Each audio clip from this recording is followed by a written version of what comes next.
Right, welcome to UK Casuals. As you can see, we are without Martin King, and UK Casuals will be releasing a statement about Martin in the very near future. We're also without Dave Cass. Dave has promised me he'll be back next week when he's got all his tech sorted out and all the rest of it. But as for Martin, my heart goes out and my thoughts go out to him. And his partner Jan, and we'll be releasing a statement to let the viewers know why Martin is not here, and also about what's going to happen in the near future. So over to who we have got, which is Gary Harris of Proper Football, the Lone Ranger. The 18. The deadly duo, maybe. So how are you tonight, Gal? I'm all right, thank you. Yeah, not bad. Good. So obviously it was the international break, so this show's going to be slightly different. We're going to be talking about England's result and also other results, Wales, Scotland, Ireland, all the rest of it, and the lower league results as well. So, to start off with, England's 5-0 win. Was it a surprise, Gary? No. I can, the surprise would have been losing to Albania. Yeah. Would have been losing or drawing, I think. Is it a surprise we won? No. Is that a disrespect to Albania? I don't think so. I think England are a little bit further up the food chain than them. What was a surprise was how they capitulated in that first 30 minutes. I mean, it was just unbelievable. I mean, it was boys against men. And I honestly, at one point, thought England were going to go on and win by double figures. That's how bad that was. Cricket figures, yeah. I honestly thought they were. That first, now whether England took the foot off the gas, certainly in the second half, Albania looked a better side. Now you've got to understand, Albania in that group haven't done that bad. I mean, they beat Hungary home and away. And we couldn't beat Hungary at home the other months, you know what I mean? They beat them both home and away. They give the Poles a really good run. So, Albania, I was shocked how poor they were in that first half. However, they did improve in the second half. Now, whether that's because we took the foot off the gas, I don't know. Who knows what happened there? But no, it was an astonishing 30 minutes and then rather boring rest of the game. And you know how boring it was because there's always a signal, and that is the Mexican wave. As soon as they start doing the Mexican wave, they're piss bored in that ground.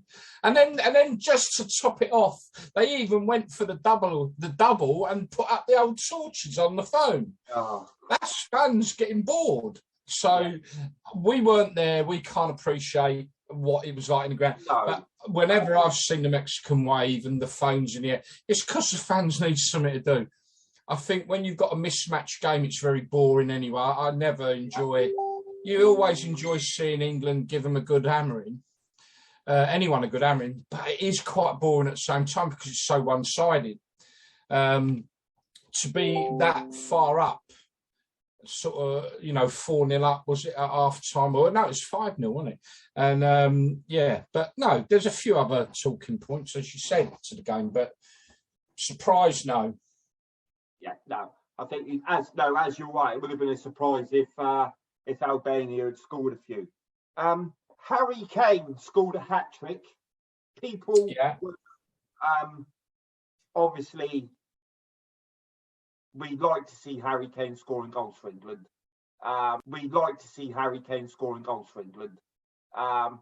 He does. Sort of twilight zone at the moment, isn't he? That everyone thought he was going to go to Man City. He doesn't look like he did as well, I think, didn't he? Yeah. Let's be honest. He doesn't look like he's interested in playing for Tottenham. That would be how you would read into it. Now, whether that's the case or not, we don't know. That would definitely be how you would read into what happened. He scored 8 goals in 7 games for England, 3 of them obviously Friday night. And by the way, that 3rd goal was lovely goal. I mean, great.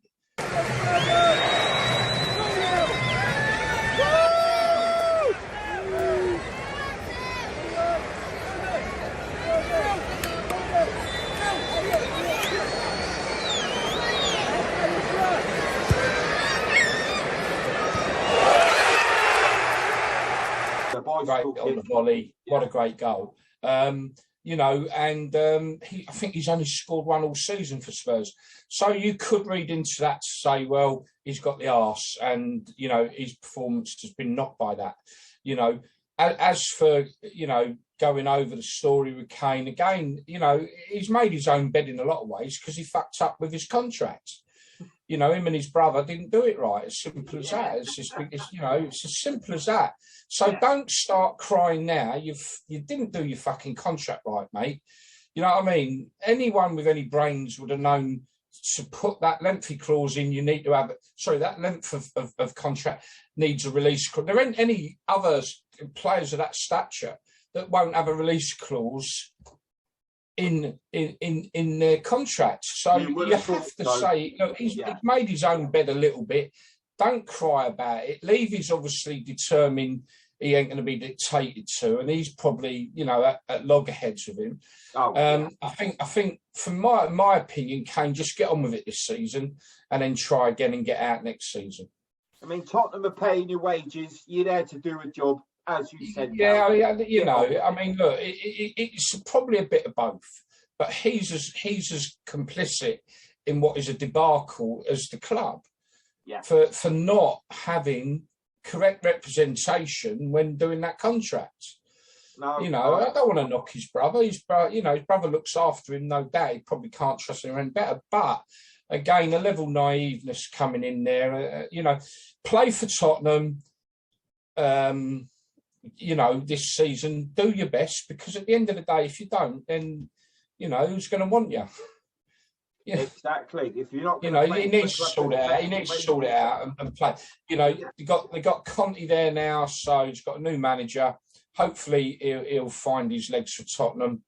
We all want him to be a success, of course we do. But you know, read into it what you want, I suppose. Okay. So what we'll do now, Gary, is we'll go over to the results of the home nations and the lower leagues. Yeah. And then we will talk about Harry Maguire's goal celebration. Okay, all right. So over to you, mate, with the results. Right, so we're just going to focus on home nations. So on Friday night, we had Northern Ireland 1, Lithuania 0. So a great little win there to Northern Ireland. We had a massive result for Scotland, beating Moldova 2-0, which actually confirms them now in the playoffs. So that's good for Scotland. And obviously, we've already mentioned England's 5-0 whooping of Albania. I'm getting it right, won't I? Also, on Friday night, we had Bolton Wanderers 2, Crow Alexandra 0 in League 1. In League 2, we also had Hartlepool United 1, Newport County 2. Just having a quick scan through the under-21 games that took place Friday to see if there's any. Yes. Oh, Gibraltar under-21s 0, Wales under-21s 7. Fair play. Well, Gibraltar are almost a home nation, aren't they? Of course they are. We shouldn't forget that, should we? So we should be looking out for Gibraltar as well, bless them. Republic of Ireland under-21s losing 2-0 at home to Italy under-21s as well. Then moving on to Saturday. One, obviously, in home county result there. A whopping win for Wales, 5-1. They beat Belarus. So fair play, and I'm sure there's Gareth Bale's 100th appearance. Sorry? It was the 100th appearance for Gareth Bale. Was it? 100 games, yeah. Well, they got the result. And I am going to cover Gibraltar. They are a home nation as far as I'm concerned. Turkey 6, Gibraltar 0. Oh, Bless them. They're just a tiny little, but fair play to them, fair play. So they lost 6-0. Moving on to home domestic games in League One. Accrington Stanley 1, Plymouth Argyle 4, keeping Plymouth Argyle at the top of the league there. Yeah, they're flying Green hard. Army. Burton Albion 0, Charlton Athletic 1. The quite a reduced amount of games in League One because of international call-ups. And that says a lot for our football over here, doesn't it? In this country, that your third tier of football, there are literally, I'm telling you now, 1, 2, 3, 4, 5 games called off because of international call-ups in the third tier of English football, sorry. I think that says a lot. Okay. Ipswich 0, Oxford United 0, Milton Keynes 4, Cambridge United 1, Sheffield Wednesday 1, Gillingham 1, and Wycombe Wanderers 0, Portsmouth 1. Moving into League 2, we even had one game called off for international call-ups, which was Swindon Crawley Town. Even in the fourth tier of English football, they are calling them up into the international scene somewhere in the world. Probably Gibraltar. Right. Oh, shit, I need a drink now. Right. Port Vale 1, Bradford City 1, Carlisle 0, Barrow 0. Bristol Rovers, Simon's happy with this, 2. Northampton Town, my local side, I guess, really, 1. Bristol Rovers are actually 1-0 down and down to 10 men. So that was a good result for them, really was. Exeter City on this massive record-breaking run of games. Exeter City 2, a massive unbeaten run. I think they're the most successful club in the country as it stands today. They won 2-1 against Oldham Athletic. Rochdale 2, Leyton Orient 2, Scunthorpe United 1, Salford City 1, Stevenage 1, Mansfield Town 2, Tranmere Rovers 0, Sutton United still flying away in their first season in professional football, getting a 1-0 win at Tranmere. And then we had Walsall 1, Harrogate Town in their second year of professional football, getting a 3-1 win at Walsall. So fair play to them two sides. We're just going to touch on the National League now. Aldershot 2, Grimsby Town 1. Grimsby Town, I think that's their second defeat in a row. Which is a blow to them because they were flying quite high. Altrincham 1, Boreham Wood 1, Chesterfield 4, Weymouth 0. Don't. Now, here's a result. Kings Lynn Town 2, Wrexham 6, and from what I could read on the Wrexham page, their fans weren't happy with that, and they won 6-2 away from home, so they weren't that great a result, performance, but a massive win there for them. Hollywood Wrexham. Big win again for top flying Dagenham, 4-1 at Maidenhead United. Notts County 2, Solihull Moors 0. Got to mention this, they broke the National League attendance record with that game. And the gate they had was 12,858. That's the National League record. Yeah. So massive turnout there. Really good. Yeah. Then we got Southend United 0, Woking 2, Southend's woes continue. Torquay 2, Dover Athletic, who are pretty dead and buried in that league, mainly due to the points deduction they received for not being out of field players during COVID, which I totally disagree with. What can you do if you can't field a team during the pandemic? Oh, let's just kick them in the bollocks. Take 4 points off there them. You go. Yeah. Wellston 1, Barnet 0, Yeovil Town 2, Eastleigh 1, Stockport County 1, Bromley 1. Must mention this, Stockport County have sold 10,000 tickets for their away game at Bolton Wanderers in the Cup replay. Unbelievable. Good stuff. Fair play. Wow. Yeah, what can I say? My local team in National League North, Kettering Town, because they're literally 5 minutes up the road from me. Kettering Town 4, Blythe Spartans 0. That concludes the results. Thank you very much, Gary. Really great that the attendances in the non-league are flying. As you know, your organisation that you're in with Proper Football is behind grassroots and non-league. It's for all football, but we want to emphasise, you know, I have my thoughts on where we sit with modern day football, and they're not favourable towards people like the FA and the Premier League. So,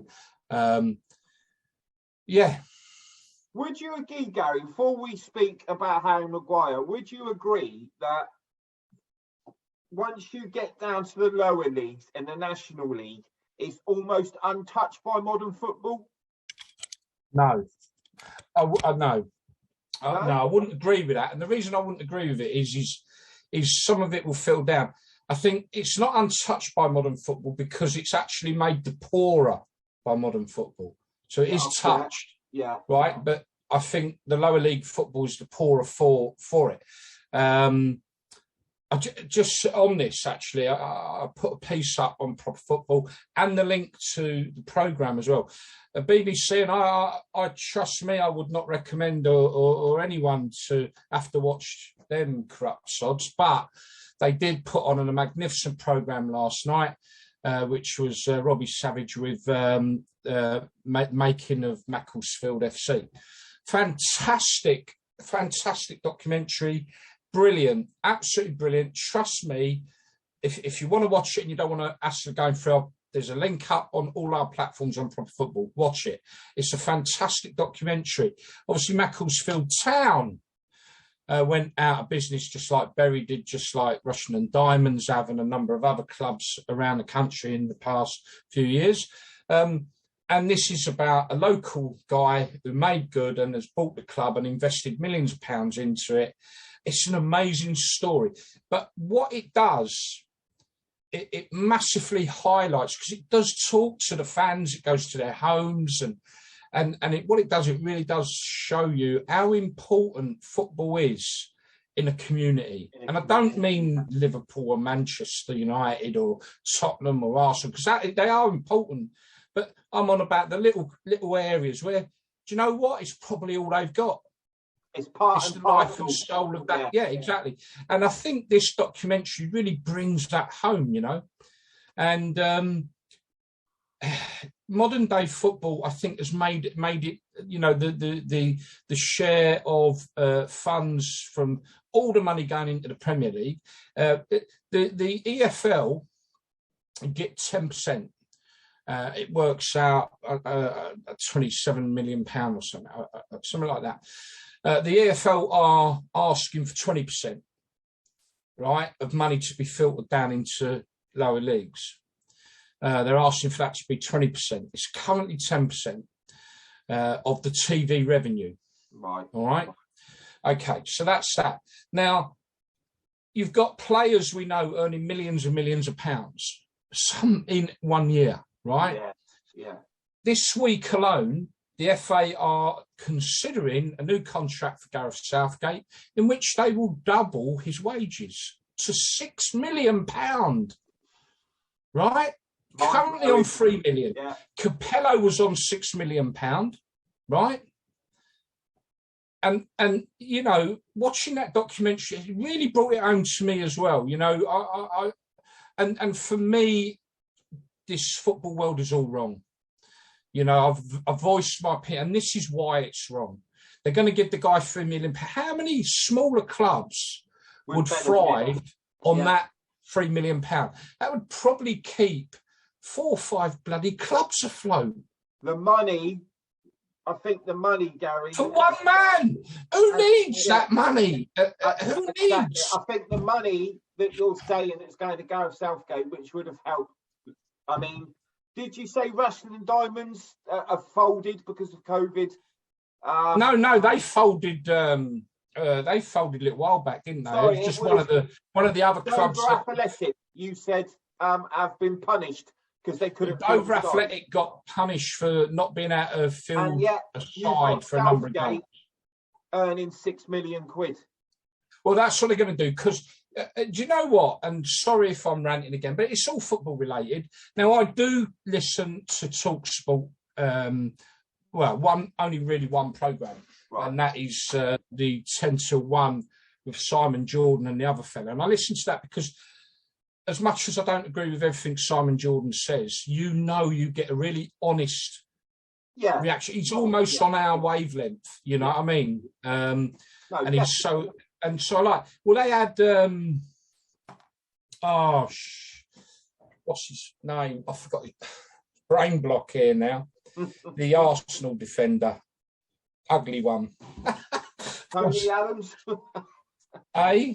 Oh, I know who you mean. Oh, God, it's gone out of my head. Anyway, he personified the problem with football, right? I need to think of his name before the end of the show. People need to know. But he's on every Friday as well with Martin Keown. Martin Keown, right? So Martin Keown's on the show with him every Friday. Anyway, so quite as he does, Simon Jordan proper saying, come on, you know what I mean? And yet Martin Keown says, well, yeah, he deserves it. Because if you had Capello on that 8 or 9 years ago on 6 million, he's done more than Capello did, which is quite right. He has. Yeah. I'm not Southgate's biggest fan by a long shot, but he's certainly done more than that, imbecile. And, he's like, well, yeah, he should. And I'm like, it's like they're in their own little cocoon, all that lot, up there in the elite football. Yeah. It's ludicrous that he even considered condoning that extra £3 million when you've got clubs going under and struggling. Yeah. What's a lot of bollocks? And if Martin Keown, he probably doesn't watch this, wobble your head, son, because seriously, you lot are in a cocoon. Football means so much to people. It means so much to people, and you are destroying that. You are destroying it. And money's sorry. Oh, mate, sorry. No, to be honest, Gary, I agree. That money should go elsewhere. It should filter down into the lower league and even the National League to help clubs that have been absolutely devastated by COVID-19, because lower league clubs and national clubs, they don't get stuff from TV revenue. They live on their gate money and their sponsorship. Yeah. To here. I understand that you need the bulk of money going up there, but what I cannot look. I love my club, but at the moment I can't warrant supporting the Premier League, and it's because there used to be an argument maybe 20, 30 years ago that a football player's career is fairly short, which 20 up to 34. 35 can be cut short early as well. And there was always an argument, well, they need to be on decent money so that and you think, okay, I'll accept that argument. This is 20, 30 years ago when maybe they was on £5,000 a week, 10 grand a week, whatever, you know what I mean? But now, and Gareth Southgate being the typical example, one man, £6 million, and I know that is a pin drop compared to some of these players. Yeah, money. How do they need that sort of money? You as an individual couldn't earn that in your lifetime, mate. No, bloody hell, no. It's like, I'm sorry, a football player don't need to be on that sort of money. If they want to invest in their future, then buy a business or invest your money wisely, because you earn enough. You don't need to earn the money you're on, people criticise me, but I'm sorry, I'm just so fucked off with it and seeing how this works. The haves and the have-nots, it's wrong. We all moan about class discrimination. Well, my God, just take a look at our football the way it is. Sorry. We'll get I can't help it. And the voice out there, Gal. I have to agree. Right, I'm going to take you back to the England match. Yeah. Just as well. And England's 5-0 win. Harry Maguire scored a good goal, and it was a great header. But his celebration has been lambasted by Roy Keane. Basically, Harry Maguire put his fingers in his ears towards the England supporters because he's been slagged off a bit for his performances when he's playing in a Man United shirt. Now, to me, Harry Maguire is disrespecting those supporters. I know you've got a little bit of a different take on it, Gary. I have. Yeah, I have. Yeah. Well, look, the way I see it is this. I demand the right to have my opinion and have my say in a football ground without, obviously, I don't mean nasty stuff. I mean, like, you know what I mean? I have my, I would be an absolute hypocrite if I then said, well, the player can't have his dig back. I'm allowed to dig at a player. Is a player not allowed to dig at me? You know, of course he is. Yeah, I mean, just as I should be allowed to have a dig at a player. Gary, I mean, he's the guy that's a millionaire. He's lucky enough to live the dream of playing for England. And then he's got the audacity to put his fingers in his ears after he scored a goal. I think that's disrespectful to the supporters, Gary. I really do. Yeah, I do agree with that to the degree, but I can't be a hypocrite and say, well, I'm allowed my opinion. I'm allowed to have a dig at him when I think he's shit. And then he's allowed to go, get that, you know, stick that in your trumpet, lads. You've been giving me grief. Is that wrong? In that context, in that context. So have a think about this, because so think of it this way, in the context of, you're a fan, you've given the lad a bit of grief, said your performances are shit, mate, sort your fucking life out, whatever, or piss off, yeah? Right? So that's what you've done, right? You've given him grief. All right, you might not have been quite as vocal as that, but anyway, you've done that, right? Yeah. So then the lad performs, and he says to you, scores a good goal, mate. Yeah, is that really such a bad thing? In that context, because I do agree with you to a certain extent, but freedom of speech or expression that is within the realms of decency. Yeah, I'm off with you, but I think, you know what I mean. I think we'll probably agree to disagree on it, but you know, I do agree. You know, just get on with your game, but I just think, you know, I'm allowed to have a dig. I should be allowed to have a dig at him.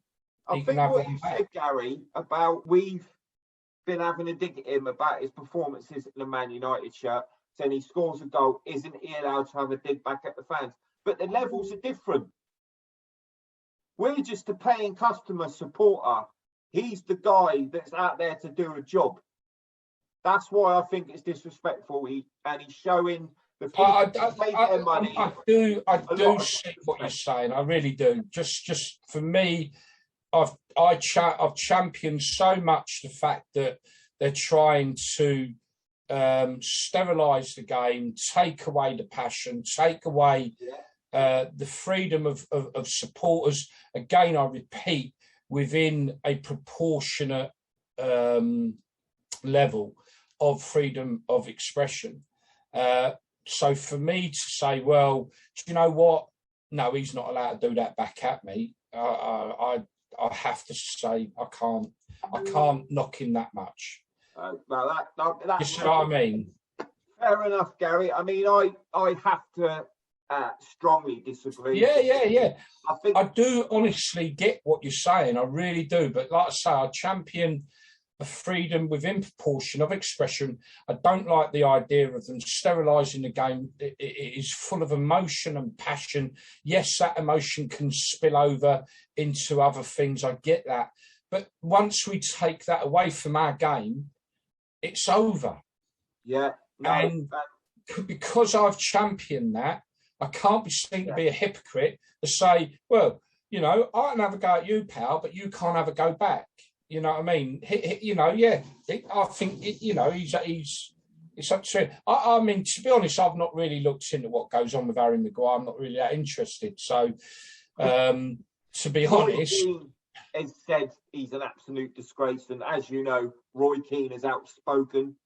Right, so then you've got to look at, was the gesture to Roy Keane, not the fans? Yeah, no, I think it was to everybody. Have the fans give him grief? Have England fans taunted him? They haven't. No, I don't think they have. But maybe that gesture is directed to...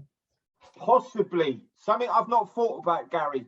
Possibly was it directed to Roy Keane, because Roy Keane has been very outspoken about Harry Maguire's performances in a Man United shirt have been disgraceful. I mean, that's what he called it.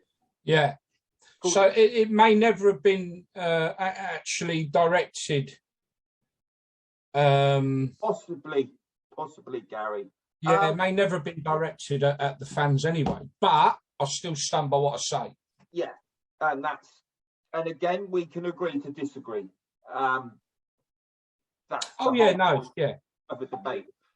England need to get 1 point against San Marino to qualify. If they don't, then I'm sorry, they don't deserve to go anywhere. Come on. If they don't get a point in San Marino, they deserve nothing. And he don't deserve his £3 million pay rise either. Okay, well, factually then, they need 1 point against San Marino. If they don't get that, like you said, they don't deserve to be in a World Cup. Something's wrong. Something is definitely wrong. But do you remember San Marino scoring against England? I do. It was during Graham Taylor's reign, and they scored that was it within a couple of minutes, wasn't it, from kickoff almost? Really quick. They scored that goal. And we actually went out on that. It was 7-1. That's right. We won the game 7-1. But that actually kept us out of the I can't remember, it was Euros or the World Cup. I think it was. It wasn't a good enough result. Yeah.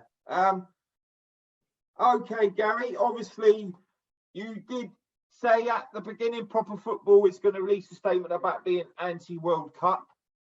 I think it's going out. Yeah, I think it's gone out, to be honest. Okay. We put out a thing the other day that we're not comfortable supporting the World Cup. We'll put the link for various reasons, I think. And it's all detailed in a statement that's going out tonight. I haven't written it. It's huge. I'm not good at writing big, long things like that.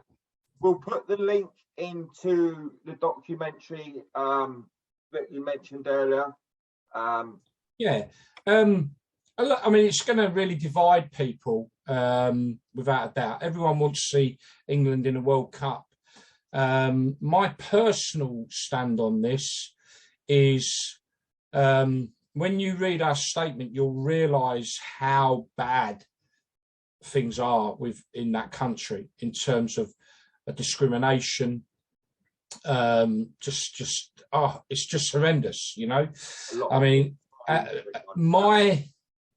here's where I am, and this is why I'm supporting our stance on it, is because we've been almost, look, you know, they take England, all the clubs take the knee. I believe that they are forced to take the knee based on some of the events I've seen recently with referees. But they take the knee. Now, there is a lot of people out there, thousands of people out there don't agree with it. Yeah. We've had these discussions umpteen times. We're not going to go into detail on it, but not everyone agrees with it. Again, you know, they are bringing this platform into football where, you know, LGBTQ now, is it? I don't know. They're going to run out of letters in the alphabet, I think. You know, they're getting constantly supported with rainbow laces. Do I agree with that? You know, I'm not homophobic enough. I think get on with it. I'm not bothered what your sexuality is. But, you know, I'm not so sure, you know, this is... But what my point is, we're rainbow laces on the 8th of December. They've done it before, you know, rainbow flags, whatever. And, you know, football's become a platform for anti-discrimination and everything else. I mean, the taking of the knee, some of us feel that was started under a different banner. The players are trying to say It's not. It's about all discrimination.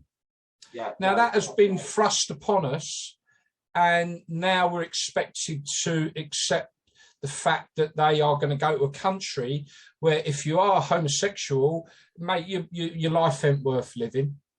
You're going to be whatever. You know, the slave labour that they've used, so many thousands of deaths occurred building the stadiums because they just, I mean, look, it's all detailed in that thing. My point is that if they go, and I know this is really going to divide everyone, but if they go to the World Cup and support that World Cup, and David Beckham, what a twat he is as well, taking that money for becoming the ambassador, they are all hypocritical, all of them. Every club that takes the knee from here on in are hypocrites because they're prepared to go to a country that is absolutely dreadful. Yeah. But it's human rights and everything. So for me, I just think the whole thing's wrong. We've been expected to support the things that the football world is now wanting us to accept and do. Yeah, they're quite happy to go out and support a World Cup. Let's face it, you know, the vastly corrupt FIFA were paid, and it was all corrupt from day one. The whole thing is going to disrupt our football season. You know, teams are going to wobble because of it, because of the break in the middle of the. It's just, you know, Gary, anyway, sorry. One question. Oh, you got me on one tonight, didn't you? Jesus. I certainly have. One question before we end up. Do you think we'll see players taking a knee in the next World Cup?